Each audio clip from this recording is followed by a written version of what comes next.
Primitive type से आज हमने स्टार्ट करना है एक टॉपिक। स्ट्रिंग वाला लीक जो है वो थोड़ा सा कोड ओरिएंटेड है, काफ़ी सारा काम है उसके अंदर। बस ये आज भी हमारा थोड़ा सा काम रहता है, उसके बाद ये हमारा ऐड हो जाएगा। उसके बाद नेक्स्ट वीक जो है वो स्टार्ट होगा। नेक्स्ट टॉपिक जो आ रहा है हमारे पास प्रिमिटिव टाइप रैपर्स का आ रहा है। आप लोगों को याद होगा शुरू में जो हमारा स्टार्टिंग के एक दो लेक्चर्स हुए थे जिसमें हमने ये देखा था कि यूजर से अगर आपने कोई इनपुट लेनी हो तो यूजर से हम इनपुट लेते हैं। अगर आप आज एरे के अंदर अगर आप यूजर से इनपुट ले रहे हैं तो वो स्ट्रिंग फॉर्मेट में हुआ करती थी, क्योंकि आपके पास आज एरे है ही स्ट्रिंग फॉर्मेट। अगर आपने जो वैल्यू को सम करने का प्रोग्राम बनाया था तो फिर उसमें हम क्या करते थे कि जो यूजर से आपने वैल्यूज इनपुट करवाई है उसको हम कन्वर्ट करते थे स्ट्रिंग में, तो वो ऑलरेडी होती नहीं है, इंटीजर में कन्वर्ट करते हैं। इंटीजर में कन्वर्ट करने के लिए क्या मेथड यूज करते थे, याद है किसी को? जैसे फॉर एग्जांपल अगर मुझे इंटीजर ए में कोई वैल्यू स्टोर करानी है तो आपसे जीरो डायमेंशन पड़ी हुई है, हम लिखते थे a equals to integer dot parseInt, और यहाँ पर आर्स ऑफ सी। अब यहाँ पर भी मैंने आपको उस टाइम बताया था कि यहाँ पर जो इंटीजर हम यूज कर रहे हैं ये बेसिकली हमारे पास क्या है, ये एक रैपर क्लास है।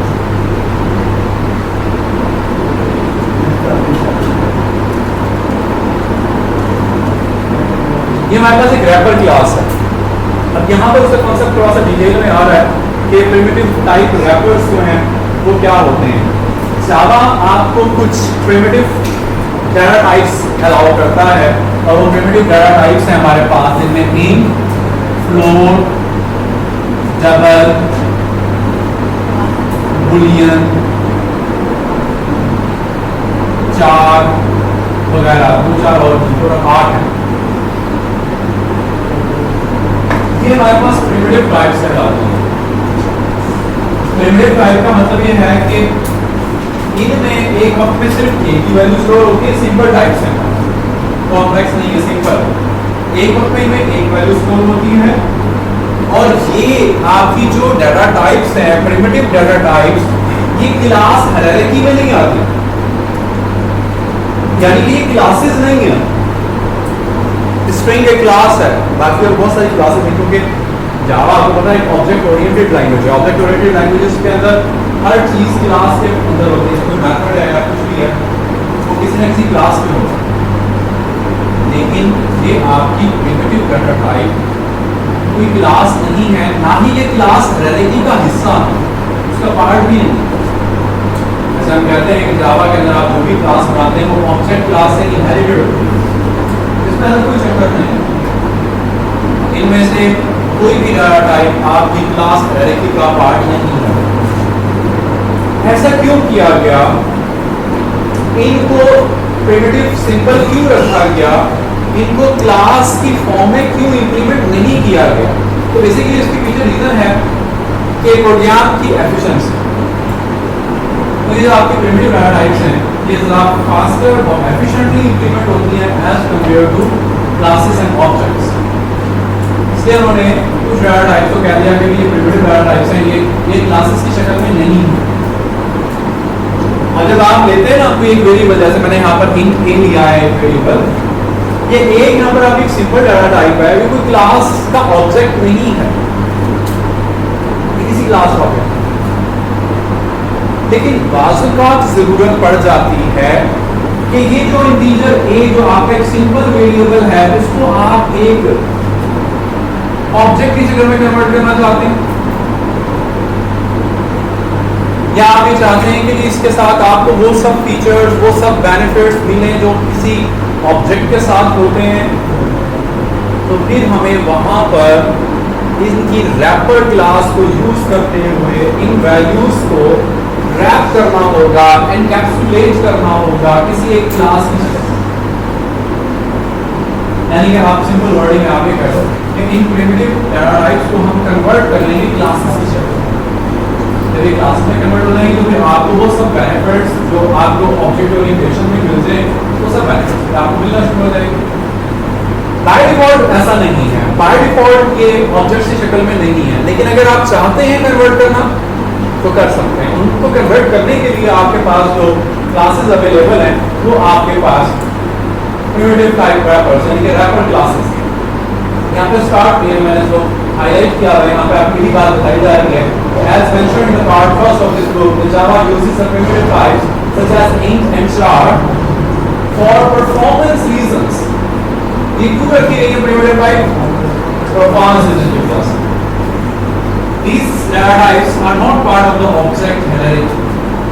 किसी object hierarchy class का part नहीं है, कोई classes में ये नहीं आती।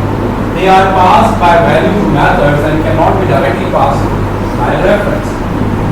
जब आप किसी primitive type को किसी method को पास करते हैं तो by default वो pass by value होता है। हमने फर्स्ट सेमेस्टर में भी हमने बात कही थी कि जब आप फंक्शंस को कोई वैल्यूज पास करते हैं तो वो वैल्यूज पास बाय वैल्यू भी आपको वैल्यूज पास कर सकते हैं, पास बाय रेफरेंस भी था, पॉइंटर्स भी था। यानी कि जब आप किसी मेथड को, जैसे हमने यहाँ पर भी कुछ मेथड्स बनाए हैं, सेट और गेटर के मेथड्स हमने बनाए हैं, तो जब आप वहाँ पर एक मेथड कॉल करते हैं, फॉर एग्जांपल मैं एक मेथड कॉल कर रहा हूँ, मेरा ऑब्जेक्ट है s1 डॉट सेट एज, यहाँ पे मैं कोई इंटीजर वेरिएबल ले लिया, फॉर एग्जांपल a। अब a एक इंटीजर वेरिएबल है, इसकी वैल्यू कॉपी होकर चली जाएगी जो आपका एक्चुअल आर्गुमेंट है उसका, वैल्यू कॉपी होगी, इनका एड्रेस नहीं जाता। जो प्रिमिटिव टाइप्स हैं वो by default pass by value के तौर पर मेथड्स को पास हो रही होती है, और जो रेफरेंस टाइप होती हैं उनमें एड्रेसेस पास हो रहे होते हैं। वो चेनिंग तो वहां पर होगी ना, इसके अंदर तो कोई चेनिंग नहीं होगी। आप लोग शायद अभी ये बात भूल गए हैं कि हमने पार्ट फर्स्ट के अंदर भी हमने देखा था कि आपके पास एक वेरिएबल है, आपने यहाँ से a पास किया, a के अंदर वैल्यू पड़ी है फॉर एग्जांपल 20। आपने जो मेथड बनाया हुआ है क्लास के अंदर, वो मेथड बना हुआ है आपके पास public void set age int for example ag, और यहाँ पर आपने किया age equals to age दिया, सपोज इस तरह age भी है तो यहाँ पे आप कहेंगे this dot age equals to age, और इसके बाद आप इसकी वैल्यू चेंज कर सकते हैं। ag की वैल्यू आप चेंज करके सपोज आपने 25 कर दिया, तब से क्या मतलब है कि यहाँ पर इस a की वैल्यू चेंज हो जाएगी, हरगिज़ भी नहीं। यहाँ पर इस a की वैल्यू बेसिकली कॉपी होकर जा रही है। वहाँ पर अगर आप इसके अंदर चेंजिंग कर रहे हैं तो ये वेरिएबल अलग है, ये वेरिएबल अलग है, उसमें चेंजिंग का मतलब ये हरगिज़ नहीं है कि इसके अंदर आप चेंजिंग कर रहे हैं। ये बात हमने डिटेल करना था, पहले हमने डिस्कस की। तो जो हमारी प्रिमिटिव टाइप्स होती हैं ये by default pass by value, pass by value, यही बात मैं यहाँ पर आपको बता रहा है। और यहाँ पे कुछ रैपर क्लासेस जो हैं वो उसने इधर दी हुई हैं।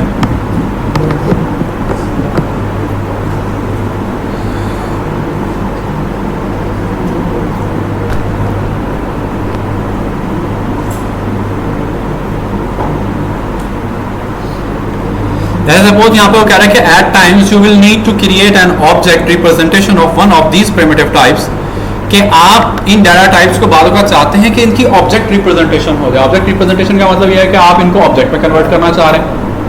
तो भाई सिंपल जो प्रिमिटिव डाटा टाइप्स हैं वो अलग हैं, ऑब्जेक्ट्स नहीं हैं ये, लेकिन बाद में जरूरत पड़ जाती है आपको। आप चाहते हैं कि वो वाले बेनिफिट्स जो ऑब्जेक्ट्स के साथ आपको मिलते हैं वो सब बेनिफिट्स, वो सब फीचर्स आपको इन डाटा टाइप्स के साथ मिल सकें, तो हमें क्या करना होगा, हमें इन प्रिमिटिव डाटा टाइप्स को कन्वर्ट करना होगा ऑब्जेक्ट्स में। इनको हम ऑब्जेक्ट बना लेंगे।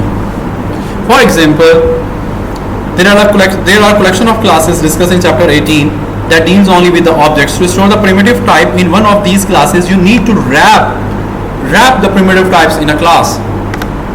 To address these needs, the Java provides the classes that correspond to each of the primitive type. In essence, these classes encapsulate or wrap the primitive types within a class. Thus, they are commonly referred to the type wrappers. तो ये type rappers classes हैं जो आपकी primitive data type को convert कर देंगी किसी भी एक क्लास में. अब ये तो जैसे आपके पास एक प्रिमिटिव टाइप है int, इसके लिए उन्होंने एक क्लास बनाई हुई है इंटीजर की. इसकी रैपर क्लास है, int की रैपर क्लास है इंटीजर. फ्लोट की रैपर क्लास फ्लोट ही है, डबल की रैपर क्लास डबल ही है, और बुलियन की बुलियन है रैपर क्लास. 4 की कैरेक्टर है. सिर्फ 4 और int के नामों में जो उनकी रैपर क्लासेस में थोड़ा सा फर्क है. बाकी जिस नाम का आपकी प्रिमिटिव टाइप है उसी नाम की उसकी रैपर क्लास. int की रैपर क्लास इंटीजर कंप्लीट, 4 की रैपर क्लास कैरेक्टर है कंप्लीट, बुलियन की रैपर क्लास बुलियन है, डबल की रैपर क्लास डबल है, फ्लोट की रैपर क्लास फ्लोट. हर प्रिमिटिव टाइप के साथ एक उसकी रैपर टाइप अवेलेबल है, उसकी रैपर क्लास जो है वो अवेलेबल. ठीक है, बात यहाँ से क्लियर होगी. यहाँ पे वो कुछ रैपर क्लासेस का जिक्र कर रहा है. यहाँ पे उनको आप देखना चाहें तो उनके मेथड्स वगैरह जो है वो आप देख सकते हैं. यहाँ पर हमने इस मेथड को डिस्कस करना है. ये मेथड आपके जो कोर्स में भी उसने दिया हुआ है. ये दो मेथड्स हैं, is infinite method and is NaN method. Is infinite और इज नैन मेथड जो है हमारे पास, ये दो क्लासेस हैं, फ्लोट और डबल की क्लासेस, उनके साथ ये दो मेथड्स अवेलेबल हैं, is infinite and is NaN method. जैसे कि उनके नाम से पता लगेगा, जो इनफिनाइट है ये चेक करने के लिए ये क्या अपनी इस ऑब्जेक्ट की वैल्यू इंफिनिटी में तो नहीं जा रही, क्योंकि यहाँ पे हम बात कर रहे हैं क्लास की, सिंपल प्रिमिटिव टाइप की बात नहीं कर रहे. बात जनरल है. अब रैपर क्लास की बात कर रहे हैं. कौन सी रैपर क्लास की बात कर रहा है? Float and double. Float and double, ये जो आपकी रैपर क्लासेस हैं, ये रैपर क्लासेस आपको दो मेथड्स प्रोवाइड करती हैं. इज इनफिनिटी का मेथड आपको ट्रू या फॉल्स रिटर्न करेगा. अगर एक ऑब्जेक्ट की वैल्यू इनफिनाइट है तो ये ट्रू रिटर्न कर देगा, और अगर ऑब्जेक्ट की वैल्यू इनफिनाइट नहीं है, फाइनाइट है, तो ये आपको फॉल्स रिटर्न कर देगा. एक वैसे भी कॉमन सेंस की बात है, शायद आप लोगों ने अपने इस चीज़ को ऑब्जर्व किया हो या ना किया हो, कि जावा में इज से जो भी आपके मेथड्स स्टार्ट होते हैं, ऐसे मेथड्स बुलियन वैल्यू रिटर्न कर रहे होते हैं. इज इनफिनाइट, या तो वो मेथड, या तो वो वैल्यू या ऑब्जेक्ट है वो इनफिनाइट होगा या इनफिनाइट नहीं होगा. या इनफिनाइट होगा तो ये ट्रू रिटर्न कर देगा, अगर इनफिनाइट नहीं होगा तो फॉल्स रिटर्न कर देगा. इस नैन मेथड जो है वो है नॉट अ नंबर. ये नॉट अ नंबर मेथड है. अगर आंसर ऑब्जेक्ट की जो वैल्यू है अगर वो नंबर नहीं है तो ये ट्रू रिटर्न कर देगा, और अगर वो नंबर है तो ये फॉल्स रिटर्न कर देगा. तो इस चीज़ को चेक करने के लिए आप सिंपल सा जावा का कोई कोड लिख सकते हैं. उसमें वैसे यहाँ पे बुक में भी जो है वो दिया हुआ है. चलो हम इसी को वो हमने यूज़ कर लेते हैं. ये उसने यहाँ पर कोड दिया हुआ है. मैं इसी कोड को थोड़ा सा कॉपी कर लेता हूँ. चलो, और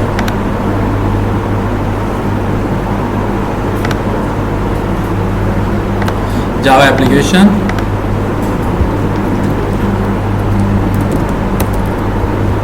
जावा एप्लीकेशन नेक्स्ट करें. यहाँ पे प्रोजेक्ट का नाम दें, इज इनफिनाइट एंड इज नैन.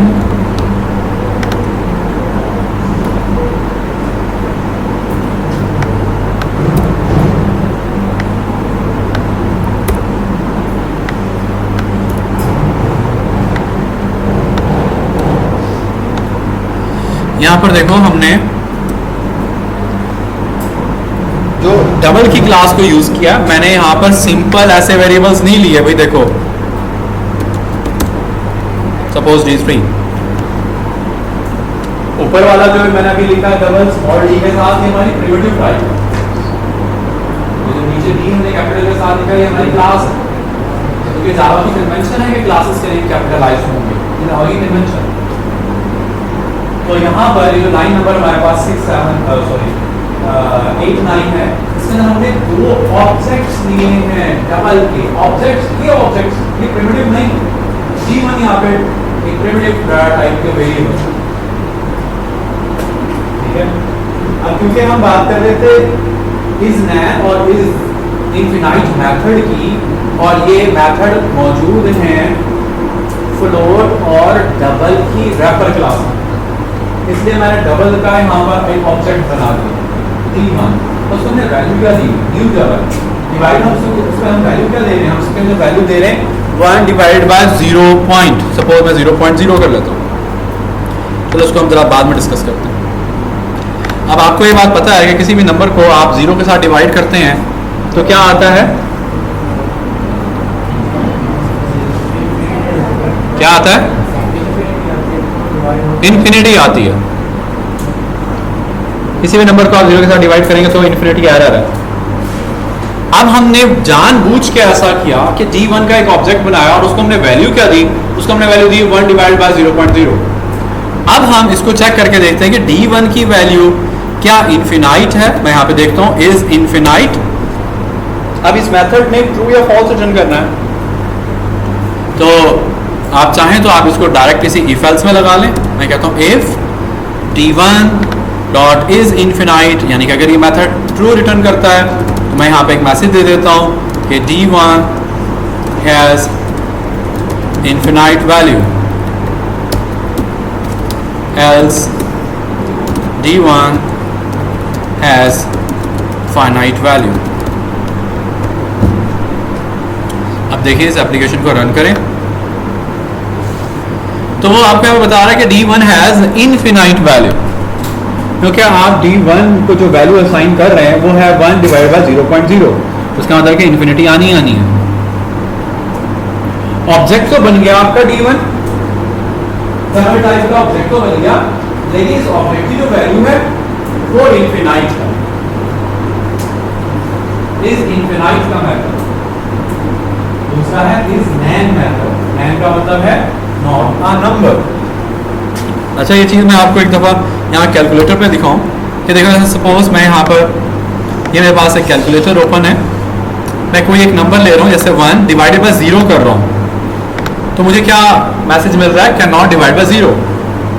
अच्छा सपोज अगर मैं एक नंबर लूँ 0 और उसको मैं डिवाइड कर दूँ सपोज 0.0 के साथ, 0 डिवाइड बाय 0.0, यहाँ पे वो क्या कहता है, कहते हैं कि रिजल्ट इज अनडिफाइंड। यहाँ पर उसने वो डिवाइड बाय 0 का एरर नहीं दिया, इसका मतलब है कि 0 डिवाइड बाय 0.0 कुछ और जनरेट हो रहा है, 1 डिवाइड बाय 0.0 कुछ और जनरेट हो रहा है। बेसिकली जब आप 0 डिवाइड बाय 0 कर रहे हैं तो तब आपको जो रिजल्ट मिल रहा है वो रिजल्ट आपका नंबर नहीं होगा। अब देखें जैसे मैं यहाँ पर इसको मैं 0 लिख रहा हूँ, 0 डिवाइड बाय 0.0, और अब हम यहाँ पर चेक करने लगे, अब हमने इन्फिनिटी को चेक नहीं करना बल्कि अब हम यहाँ पर मेथड यूज करने लगे हैं is NaN method.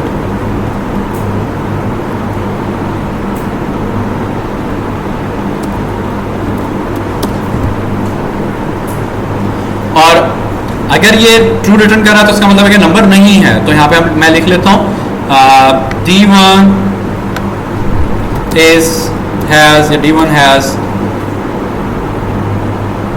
not a number, और यहाँ पर हम लिख लेते हैं कि D1 has a number। अब देखें, अब मैं इसको रन कर रहा हूँ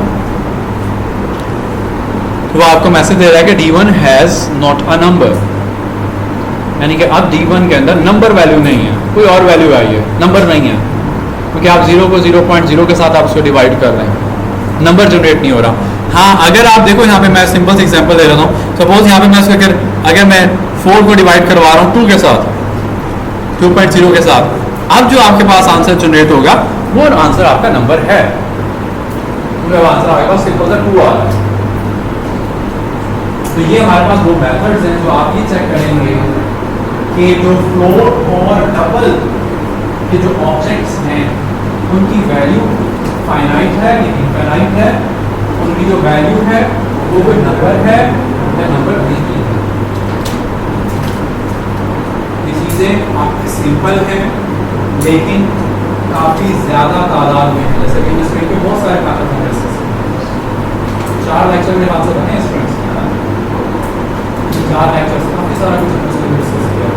इसलिए तो साथ के साथ आप उनको बहुत याद करो, इनको बहुत अच्छी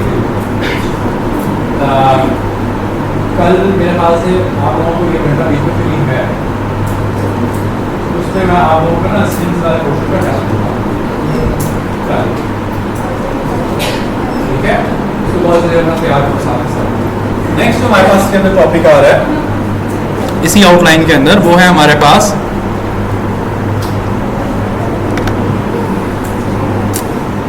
क्लोन एंड क्लोनेबल इंटरफेस।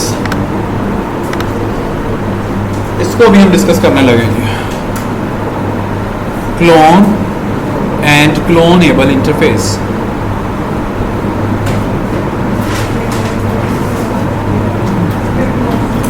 इससे पहले कि हम क्लोन और क्लोनेबल को डिस्कस करें, हम एक छोटा सा कॉन्सेप्ट और भी डिस्कस करते हैं। इसमें सपोज करेंगे हमारे पास एक ऑब्जेक्ट बना हुआ है, कोई भी एक ऑब्जेक्ट है, उस ऑब्जेक्ट के अंदर जो उसके वेरिएबल्स हैं, डाटा मेंबर्स हैं, उनको हमने कोई वैल्यू असाइन की नहीं है। मैं उसी क्लास का कोई और ऑब्जेक्ट बनाता हूँ और मैं ये चाहता हूं कि वो जो दूसरा ऑब्जेक्ट बन रहा है उसमें भी वही वाली वैल्यूज हों जो पहले वाले ऑब्जेक्ट की के मेंबर्स की वैल्यूज हैं। तो मुझे क्या करना होगा, क्या तरीका आप लोग सजेस्ट करते हैं, क्या करना चाहिए? मैं एक शॉर्ट सा कोड लिख के आपको दिखाता हूँ यहाँ पर, इसी के अंदर। चलो मैं एप्लीकेशन के अंदर चेंजिंग कर रहा हूँ। मैं यहाँ पर मैं क्लास बना रहा हूँ टेस्ट इंट आई जे, सपोज मैंने लिया, और इस आई जे के लिए इनकी वैल्यूज को प्रिंट कराने के लिए मैं एक टू स्ट्रिंग मेथड बनाता हूँ। चलो टू स्ट्रिंग मेथड मैं अभी बाद में बनाता हूँ, पहले मैं इसका एक ऑब्जेक्ट क्रिएट करता हूँ। ऑब्जेक्ट हम ऐसे क्रिएट करेंगे, test t1 equals to, object create हो गया। मैं कहता हूँ t1 का जो i है ना उसको वैल्यू दे दो फॉर एग्जांपल 5 की, और t1 का जो j है मैंने इनको प्राइवेट नहीं रखा था, इसलिए मुझे दूसरी क्लास में भी मिल रहे हैं भाई, प्राइवेट नहीं रखा मैंने। t1 हमारा एक ऑब्जेक्ट बन गया, उसके दो मेंबर्स हैं i और j, उनको वैल्यूज हमने क्या क्या दी, 5 और 10 हमने वैल्यूज दी। मैं इनकी वैल्यूज को प्रिंट करना चाह रहा हूँ। प्रिंट करने के लिए मैं कुछ ऐसे काम करना चाह रहा हूँ कि मैं एक स्टेटमेंट देता हूँ, वैल्यूज ऑफ t1 आर, और मैं चाहता हूँ कि यहाँ पे t1 की वैल्यूज प्रिंट हो जाएं, ij की वैल्यूज प्रिंट हो जाएं, तो मैं यहाँ t1 को प्रिंट करा देता हूँ। t1 अब ये टॉपिक हमने बहुत डिटेल के अंदर पढ़ा हुआ है कि जब आप किसी स्ट्रिंग के साथ किसी प्रिमिटिव टाइप को कंकैटिनेट करते हैं तो वो क्या करता है,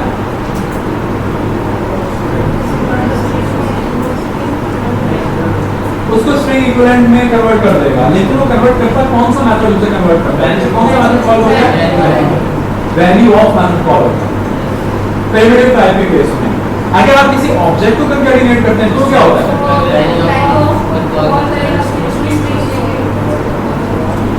क्या बता दिया,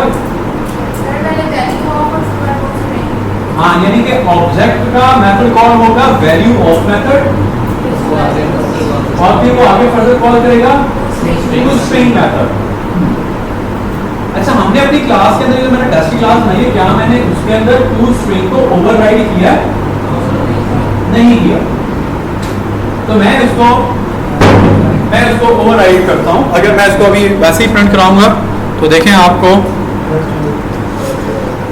अब वो क्या मिल रहा है यहाँ पर,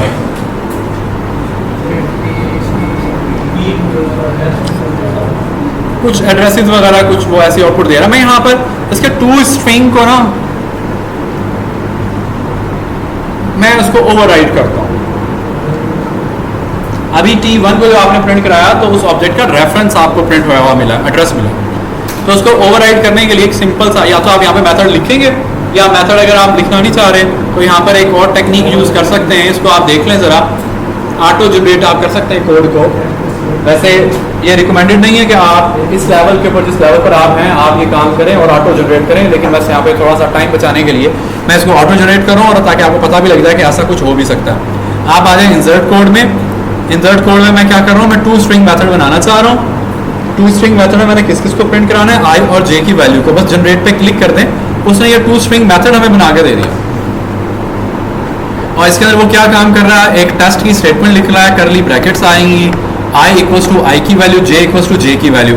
आप इसको रन करें तो देखें अब वो आपको यहाँ बता रहा है कि values of T1 are, test लिखा आ रहा है I equals to 5 and J equals to 10।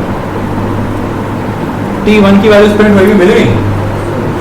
यहाँ पे बात क्लियर है, सिंपल सा मैंने बड़ा सिंपल काम किया, एक क्लास बनाई, जो उसके अंदर डाटा मेंबर्स ले लिए, आई से एक टू स्ट्रिंग मेथड मैंने बनाया, ऑब्जेक्ट बनाया, आई और जे को वैल्यूज दी और उसकी वैल्यूज को मैंने प्रिंट करा। अब मैं ये चाहता हूँ कि मैं एक और ऑब्जेक्ट बनाऊं इसी क्लास का,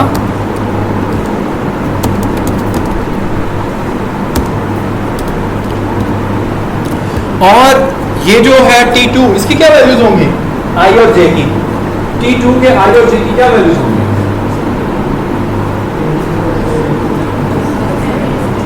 क्यों भी?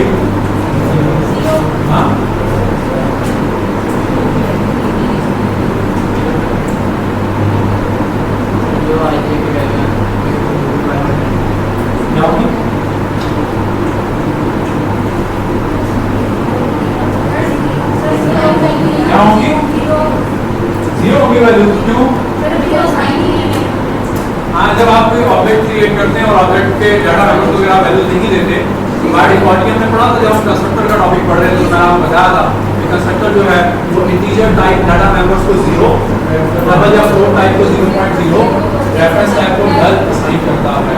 इसका मतलब ये है कि जो हमारा दूसरा ऑब्जेक्ट बना है T2 का, इसके आई और जे की वैल्यू 0 0 होगी। अगर आप इसको प्रिंट करके देखना चाहें तो आप इसे प्रिंट करके देख भी सकते हैं। मैं यहाँ पे लिख रहा हूँ T2 और यहाँ पर मैं T2 को प्रिंट करा रहा हूँ, तो इसकी वैल्यू 0 0 प्रिंट होगी। चलो अब मैं ये चाहता था कि जो वैल्यूज T1 की हैं वही सब की सब वैल्यूज दूसरे ऑब्जेक्ट T2 की हो जाए। अब इसलिए क्या करना,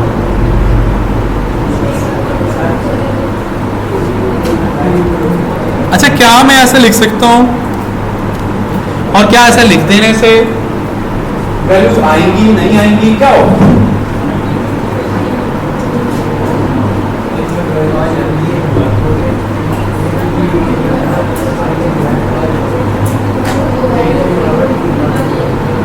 क्या क्या आ रहा है आ रही है वैल्यूज? चला के देखें, इसे रन करके देखें क्या हुआ, वैल्यूज आ गई। अब T2 की भी वैल्यूज वही बता रहा है 5 और 10 जो कि T1 की थी। यहाँ पे हो क्या है, इस बात को कंप्यूटर के साथ समझ लो। देखो हमारे पास दो तरह की मेमोरीज हैं, डीप है और स्टैक है। जब हमने बनाया पहला ऑब्जेक्ट T1 का, तो एक वेरिएबल T1 का बन गया स्टैक में और एक ऑब्जेक्ट क्रिएट हो गया हीप में। ऑब्जेक्ट का हमने वैल्यू दे दी, आई को रख दिया 5, जे को रख दिया 10 और इसका रेफरेंस आ गया T1 के पास। यहाँ तक बात क्लियर होगी, कोई मसला? उसके बाद मैंने बनाया दूसरा ऑब्जेक्ट T2 के नाम का, तो यहाँ पे बना T2, यहाँ पे बना एक नया ऑब्जेक्ट, आई की वैल्यू 0, जे की वैल्यू 0, इसका रेफरेंस इसके पास। यहाँ तक की मैं बात कर रहा हूँ लाइन नंबर 19 तक। लाइन नंबर 19 तक में ये काम हो रहा है। 20 लाइन में मैं क्या कह रहा हूँ कि जो T1 की वैल्यू है वो, अब इसका क्या मतलब है, T2 को क्या मिलेगा? हाँ, किस चीज का रेफरेंस मिलेगा? आई देगा नहीं। देखो T1 के पास है इस ऑब्जेक्ट का एड्रेस, तो इसका मतलब ये हुआ कि जब आप लिख रहे हैं T2 इक्वल टू T1, इसका मतलब कि जो T1 में वो T2 को दे दो, तो T1 में क्या है, उस ऑब्जेक्ट का एड्रेस है, तो T2 को क्या मिल जाएगा, इस पहले वाले ऑब्जेक्ट का रेफरेंस मिल जाएगा, यानी कि इस वाले ऑब्जेक्ट का रेफरेंस खत्म हो जाएगा उसके पास, जिस पर 0 0 था। अब हुआ क्या, नया ऑब्जेक्ट जो बना था उसको वो वाली वैल्यू नहीं मिली तो पुराने ऑब्जेक्ट की नहीं, बल्कि उसने जो नया वेरिएबल जो था उसको भी उसने पुराने वाले ऑब्जेक्ट का रेफरेंस दिया है, उसका एड्रेस दिया है। इसकी तो वैल्यू चेंज नहीं ना, फिर दूसरा जो ऑब्जेक्ट का रेफरेंस चेंज हो गया। अब जब आप इसको प्रिंट करा रहे हैं तो वो भी यही प्रिंट कर रहा है, 5 और 10 प्रिंट कर रहा है, जब 1 को प्रिंट करा है तो भी 5 10 प्रिंट हो रहा है। ऐसी कॉपी को इस कॉपी को हम कहते हैं शैलो कॉपी।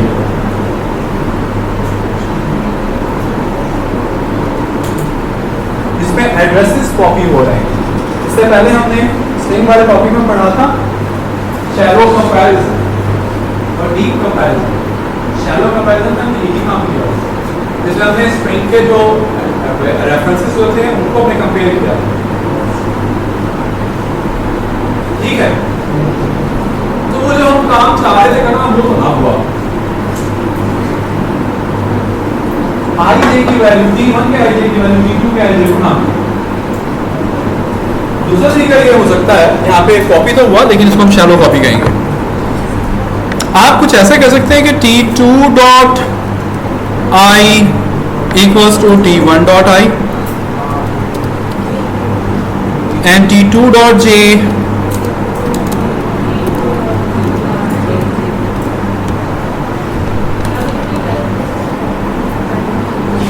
अब क्या होगा, रिजल्ट अभी भी आपको वही मिलेगा, लेकिन अब इसमें फर्क है।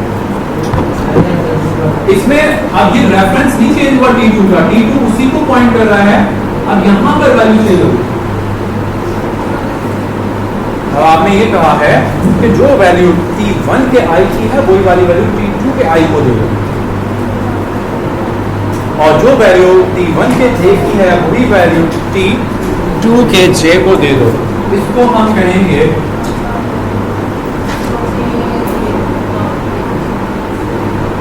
Deep copy. ये हमारे पास डीप कॉपी है, यहाँ पर ऑब्जेक्ट अलग अलग ही होंगे। बात क्लियर हो गई?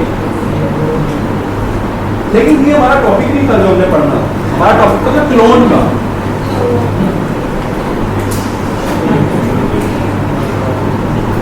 हमने तो क्लोन पढ़ना था, लेकिन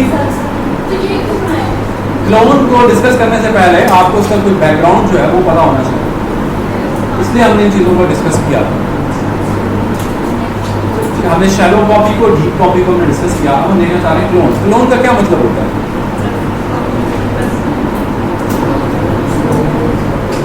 क्लोन का वर्ड क्या आप लोगों ने कहीं पढ़ा हुआ नहीं है, सुना हुआ नहीं है? क्लोन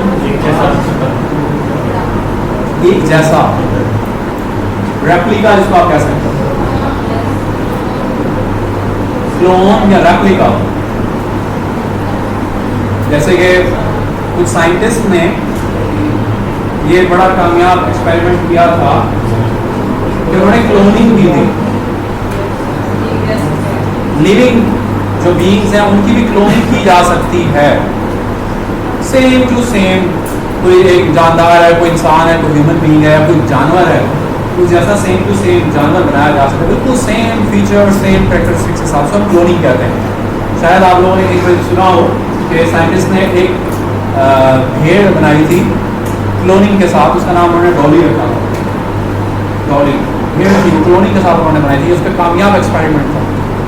लेकिन बाद में इस क्लोनिंग के कॉन्सेप्ट को जो है वो इसको ख़त्म कर दिया गया कि ऐसा नहीं होना चाहिए, क्योंकि अगर ऐसा हो जाएगा तो ये जो हमारा कुदरत का जो निज़ाम है उसमें बहुत ज़्यादा बड़ी एक छेड़छाड़ होगी, फिर तो कोई मरेगा ही नहीं ना।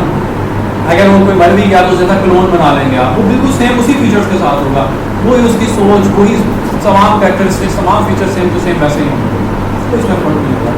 इसलिए उसको जो है वो बंद कर दिया गया और ऐसा नहीं किया गया आगे से। लेकिन उन्होंने एक्सपेरिमेंट ये कर लिया, एक भेड़ उन्होंने जो है वो बनाई थी क्लोनिंग। अब यहाँ पर हमें देखना है कि आपने ऑब्जेक्ट को कैसे क्लोन करना है।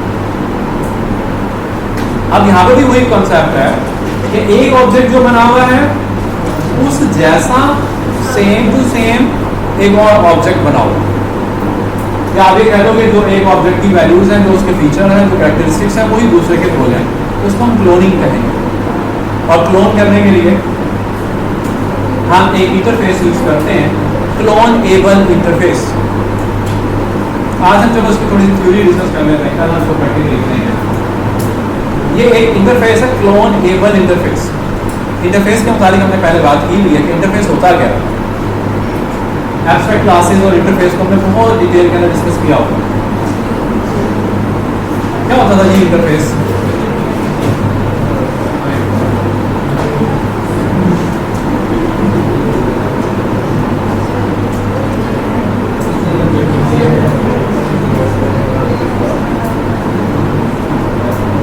जी, इसे कहते हैं इंटरफेस। समझा?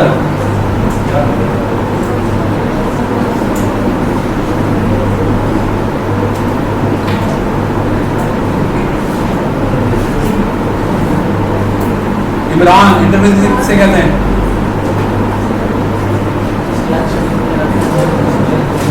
हाँ, समझ नहीं लगी।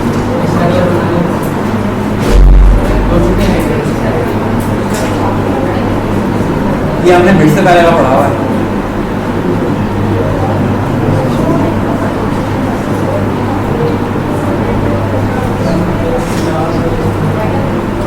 चलो इसको हम कल पढ़ेंगे। और